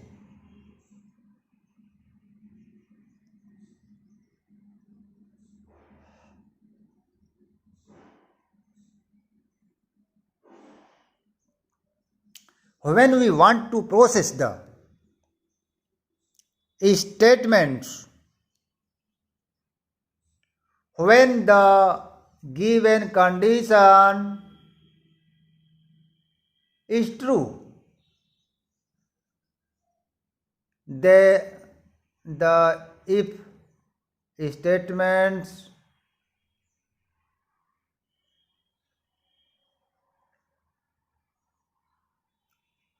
may be used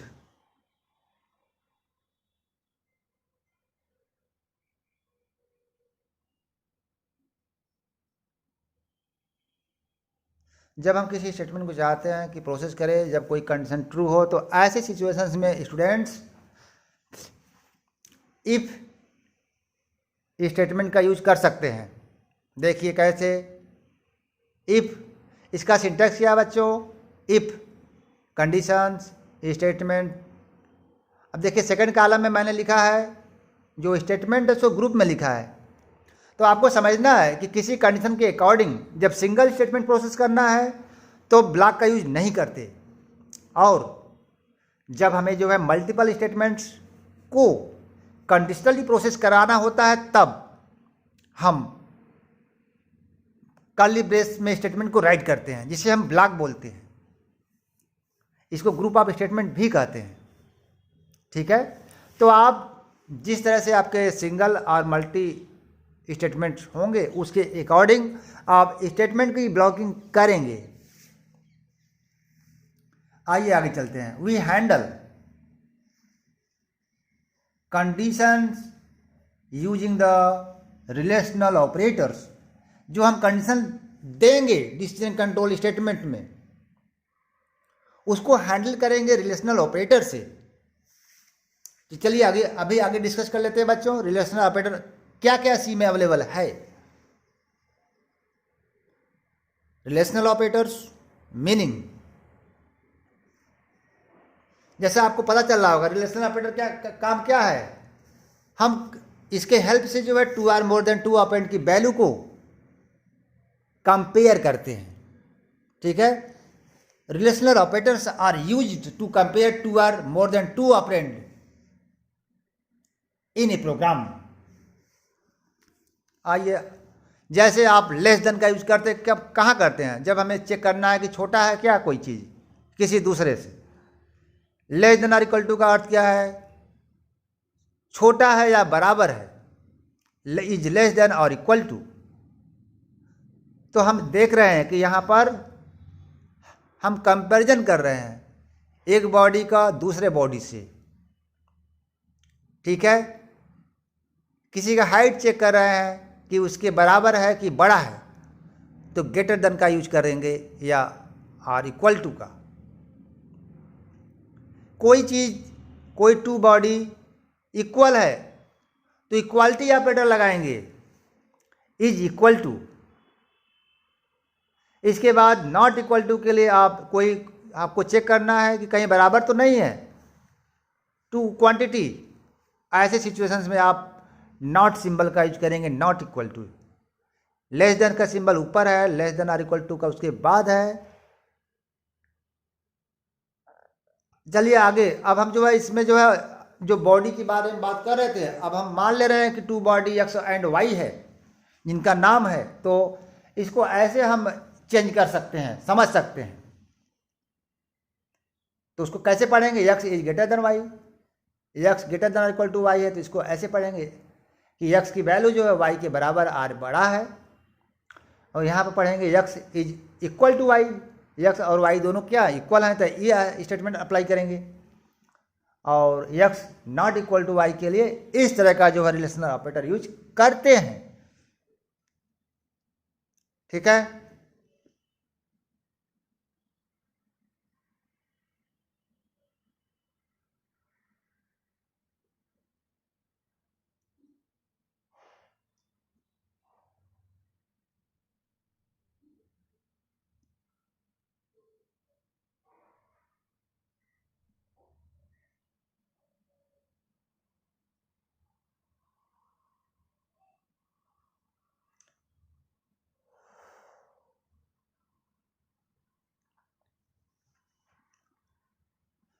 चलिए आगे कुछ एग्जाम्पल देखते हैं।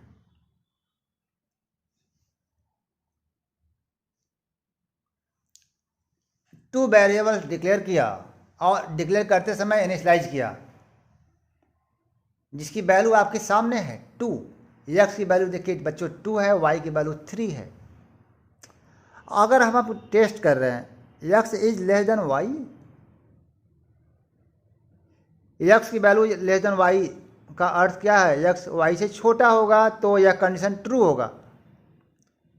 जब ट्रू होगा तो मशीन क्या करेगा, इफ वाले ब्लॉक के स्टेटमेंट को प्रोसेस करेगा। ब्लॉक या सिंगल स्टेटमेंट होगा तो इफ के स्टेटमेंट को प्रोसेस करेगा।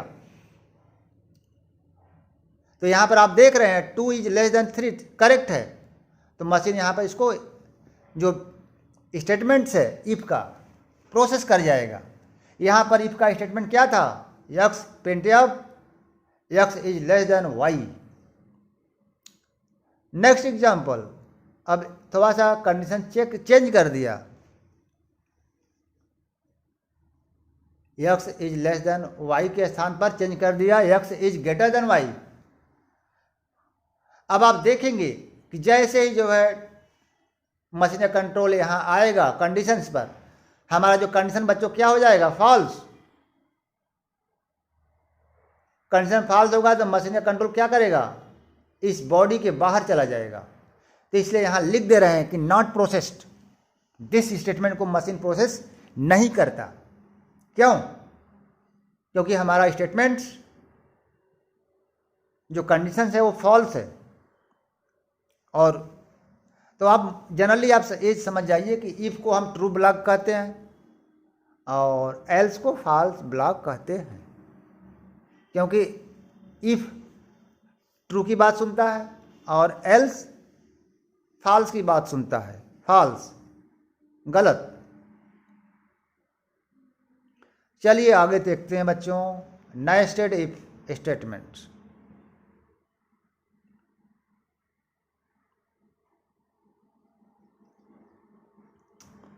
नेस्टेड इफ स्टेटमेंट,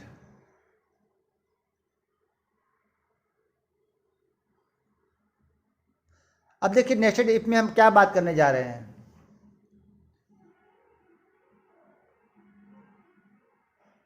नेस्टेड का अर्थ है कि वैसा ही उसकी बॉडी में हो।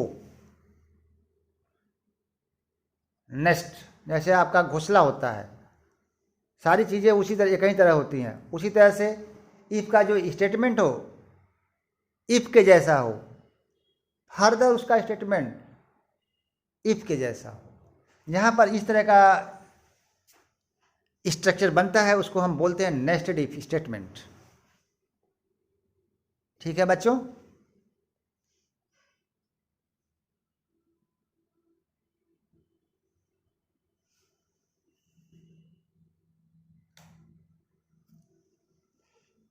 तो यहाँ पर इसका डायग्राम देखें, डायग्राम सेगमेंट देखें। हम डिसीजन, चाहे इफ स्टेटमेंट हो या नेस्टेड इफ स्टेटमेंट हो, हम प्रोग्रामिंग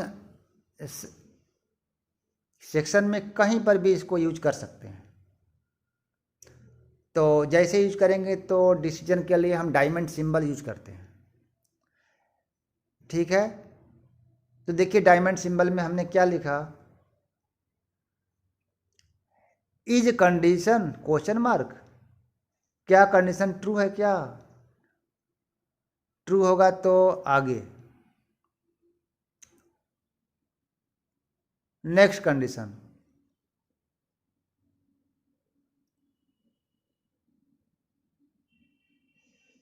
अगेन कंडीशन दिया,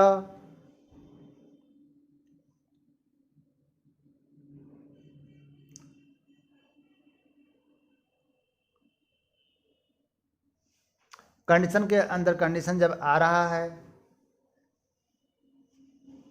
इसको हम कहते हैं नेस्टेड इफ स्टेटमेंट। इसको मान ले रहे हैं कि कंडीशन 1, उसके अंदर condition 2, followed by condition 3, followed by condition dot dot n,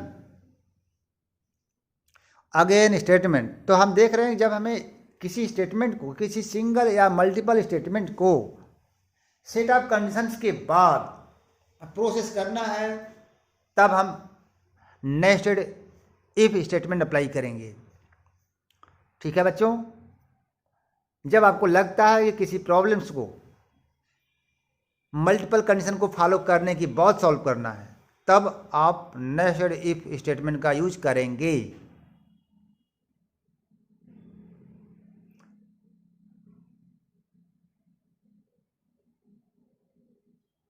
आइए एग्जाम्पल देखते हैं।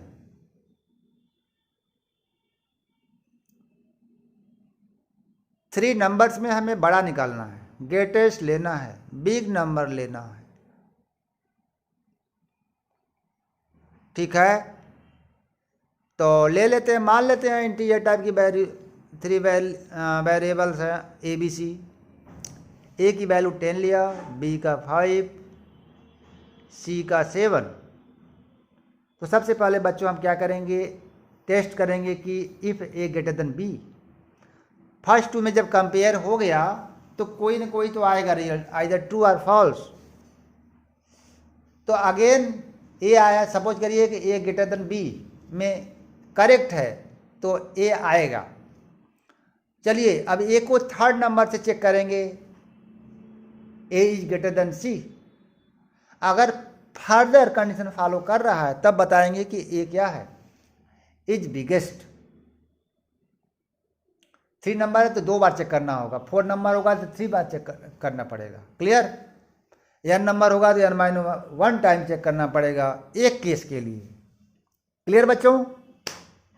अब इसके दूसरे केस में आते हैं। अब हम पहली बार तो केस ए में फर्स्ट को हमने ए को बड़ा माना, चलिए केस 2 में बी को ग्रेटेस्ट मान लेते हैं। तो क्या अप्लाई करेंगे, बी इज ग्रेटर देन ए।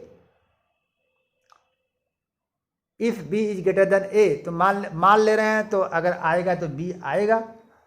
अब फिर बी को क्या करके थर्ड नंबर सी से चेक करते हैं, और अगर ए भी कंडीशन फॉलो कर जाएगा तब क्या होगा, b is greatest statement process करेगा मशीन, अदरवाइज नहीं करेगा। चलिए थर्ड केस में आते हैं, और यहाँ पर केस में मान ले रहे हैं कि थर्ड नंबर सी ग्रेटेस्ट है। तो कैसे लिखेंगे, if C is greater than A. Correct होगा तो सी आएगा, और सी को फिर रिमेन नंबर बी से चेक करेंगे बच्चों, तो इसका स्टेटमेंट क्या होगा, सी इज बिगेस्ट। तो इफ का यूज करके हम, नेस्टेड इफ का यूज करके हम इस तरह से ये जो तीनों केस है इसको हम जो है एक प्रॉब्लम सॉल्व करने के लिए हम तीनों केस का यूज करेंगे, क्योंकि हम जब प्रॉब्लम सॉल्व करते हैं तो उसमें ऑल केसेस को चेक करते हैं। चलिए आगे, अब बच्चों इसके बाद यूज करते हैं इसके बाद आते हैं इफ एल्स स्टेटमेंट। अब देखिए हम जब इफ एल्स का यूज कहाँ करते हैं बच्चों, जब हमें लगता है कि कोई प्रॉब्लम कंडीशनली सॉल्व करें, ट्रू हो तो जो है यह आना चाहिए और फॉल्स हो तो दूसरा आना चाहिए आंसर। ऐसे सिचुएशंस में इफ एल्स का यूज करते हैं जब हमारे सामने दो स्टेटमेंट प्रोसेस करना है, एक ट्रू पर दूसरा फॉल्स पर, तब इफ एल्स स्टेटमेंट यूज करते हैं। इसका सिंटैक्स क्या होगा, इफ कंडीशन या दिस कंडीशन स्टेटमेंट्स, एल्स का स्टेटमेंट रहेगा।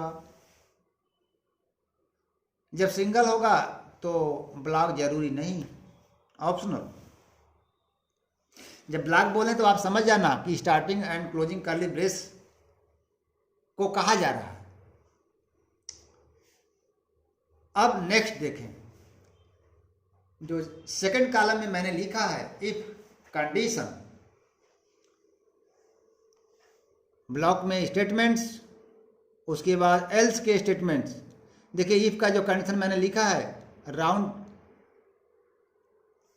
जो राइट कॉलम में लिखा है बच्चों, यहाँ कंडीशन के बाद पैरेंथेसिस से क्लोज रहेगा। इफ कंडीशन के बाद राइट पैरेंथेसिस मैंने भूल गया है, आप लगा लेना, ठीक है। अब आगे देखते हैं एग्जाम्पल फॉर EX डॉट का अर्थ है फॉर एग्जाम्पल, उदाहरण के तौर पर। मान लेते हैं दो नंबर ले रहे हैं इंटीजर टाइप की, जिसकी वैल्यू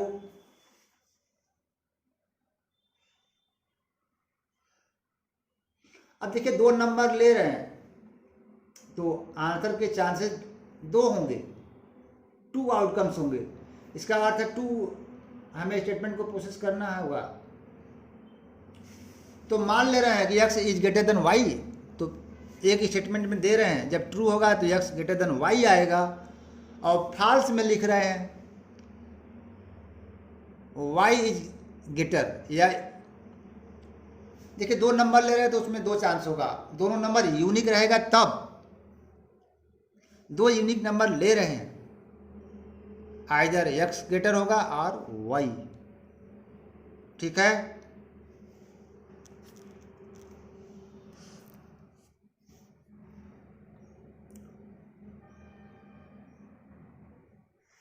तो आगे देखते हैं बच्चों, देखिए 3 नंबर लेंगे तो 3 आउटकम आएंगे, 4 नंबर लेंगे 4 आउटकम आएंगे। तो इस तरह से हम प्रॉब्लम को सॉल्व करते हैं। कुछ और एग्जाम्पल चेक कर लेते हैं बच्चों। जैसे हम चाहते हैं, एक अपना जो है प्रोग्राम बना रहे हैं, हम चाहते हैं बच्चों की जब कंडीशन ट्रू हो, ट्रू का अर्थ समझिए मशीन 1 को ट्रू मानता है। हालांकि सी प्रोग्रामिंग में नॉन जीरो वैल्यू को मशीन ट्रू मानता है और जीरो को क्या मानता है, फॉल्स। इस पॉइंट को नोट कर लीजिए, जहाँ पर नॉन जीरो वैल्यू हम इफ में पास करेंगे तो मशीन उसको ट्रू समझता है, और जीरो पास करेंगे तो मशीन क्या समझता है, फॉल्स कंडीशन से। चलिए तो हम इस वीडियो के एंड में बात करते हैं कि ट्रू के केस में हम जो है यूपी के कुछ डिस्ट्रिक्ट का नाम प्रिंट कर रहे हैं, डिस्प्ले करा रहे हैं। और जब कंडीशन फॉल्स होगा तो हम यूपी के बाहर नॉन यूपी के डिस्ट्रिक्ट को प्रिंट करा रहे हैं। जैसे मैंने जो है नॉन यूपी के कुछ डिस्ट्रिक्ट का नाम लिखा है, पूना, पुणे, इंदौर, पटना, रांची। ठीक है बच्चों, तो इसमें कुछ स्टेटमेंट्स ट्रू के लिए हमने राइट किया है और कुछ फॉल्स के लिए।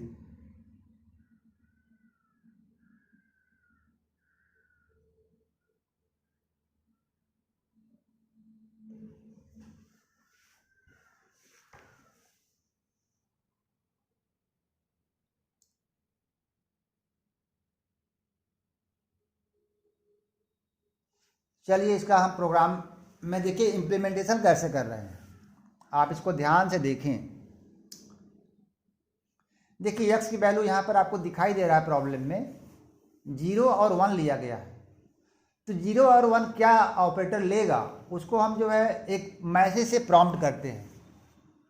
मैसेज से प्रॉम्प्ट करने के लिए हम क्या करेंगे, प्रिंट फंक्शन का यूज करेंगे, क्योंकि आप जानते हैं कि प्रिंट फंक्शन के हेल्प से हम जो डेटा है, मैसेज है, उसको आउटपुट डिवाइस पर शो करते हैं। जैसे हमारा प्रोग्राम रन करेगा तो लिखा है कि enter value of x is equal to 0 और 1। x की वैल्यू क्या करना है, इंटर करना है।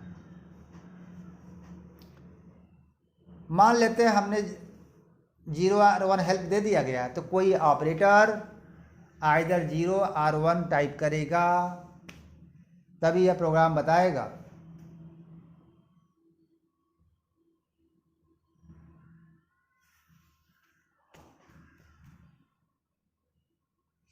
तो देखिए हमने जब है कंडीशन क्या लगाया, इफ x इक्वल टू 1, यह कंडीशन है, क्योंकि कंडीशन के लिए हम क्या यूज करते हैं, रिलेशनल ऑपरेटर्स।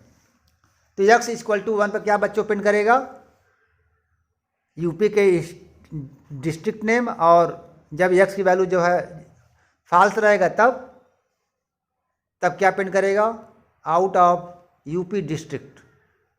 ठीक है, तो बच्चों इतना ही। Thank you for watching my video.